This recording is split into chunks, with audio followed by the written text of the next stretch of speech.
yang ini kan selalu dipertanyakan pihak sebelah, kenapa melaporkannya di luar?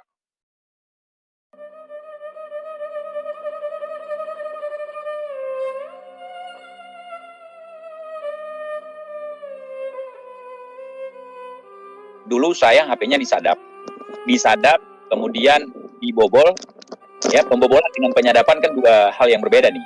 Itu ada dokumen-dokumen pribadi kita, bahkan ada dokumen ya bukan punya saya, maksudnya dokumen milik sebuah perusahaan begitu ya. Itu kena colong juga waktu itu. Untung nggak bisa dibuka. Coba kalau bisa dibuka oleh mereka. Setelah dicolong, artinya aksi dan reaksi sebab akibat kan, kalau kita bicara kronologi. Oke. Kedua saya mau tanya lagi, terakhir ini, Bang Penge. Yang ini kan selalu dipertanyakan pihak sebelah, kenapa melaporkannya di luar? Ya, saya kan udah sering menjelaskan, mungkin yang sebelah itu agak-agak budek ya. Pertama, yang dibobol itu yang pertama perangkat saya, yang kedua perangkat Bung Lubis, yang ketiga perangkat adik saya. Karena kita tertaut gitu ya. Jadi yang di luar itu adalah adik saya, dia sekolah di luar. Ya, dia sekolah di luar. Kemudian ketika membobol di luar, mereka mencari data kami itu melalui sebuah universitas yang dibobol. Jadi pelaporan itu pertama sekali yang berinisiatif untuk membuat laporan adalah dari pihak universitas tersebut, ya, yang saya tidak bisa sebutkan namanya di sini. Tetapi pada pelaporan itu jelas di sana ada atas nama sebuah universitas. Mereka mencari data kita. Jadi salah bobol. Akhirnya pihak universitas mengajak kami untuk melaporkan di sana. Oke, kami siap begitu ya. Nah, bahkan ini yang paling sadis lagi, hacker mereka bersaksi untuk itu. Ya, dan dia sudah dibunuh oleh mereka. Dibunuh oleh mereka karena memberikan kesaksian bahwa dia dibayar oleh orang ini, orang ini, orang ini. Ya, dia seolah-olah melindungi kita karena dia ketakutan. Ketika saya menunjukkan, ini data saya, ini saya, kamu mau apa? Saya nanya gitu. Dia mundur. Akhirnya pada saat pemanggilan dia ikut ke sana, dia didorong dari lantai 6 sehingga tewas. Itu baru usia 18 tahun seorang perempuan.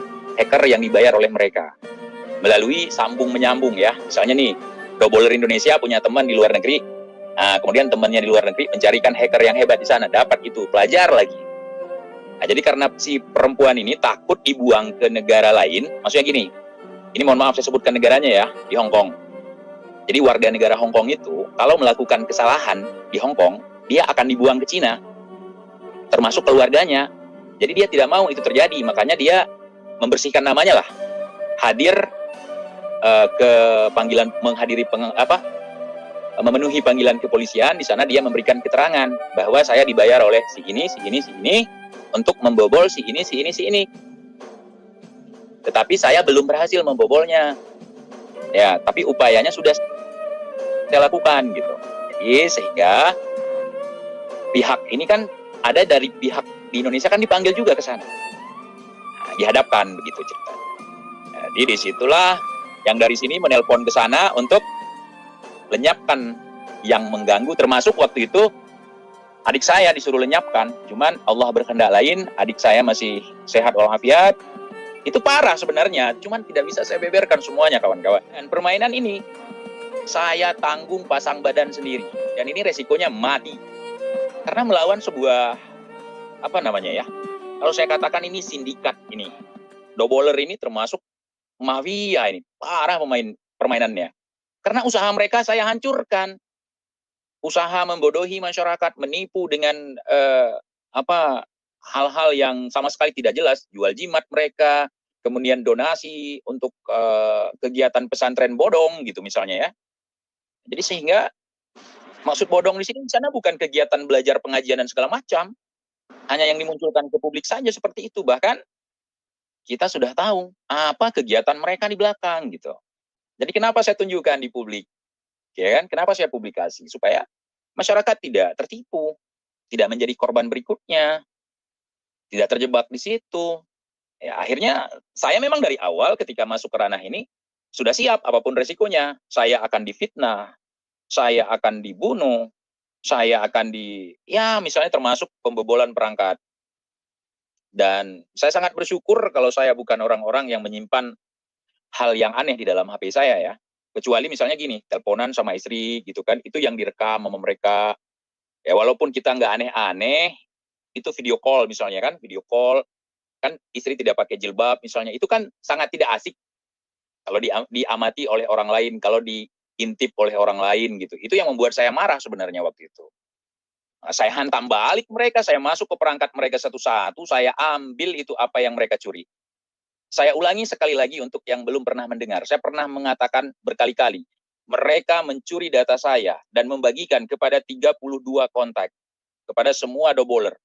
Termasuk dikirimkan kepada Kang Ujang Bustomi, Kang Ujang Bustomi menolak. Saya tidak mau menyimpan yang seperti ini di dalam handphone saya.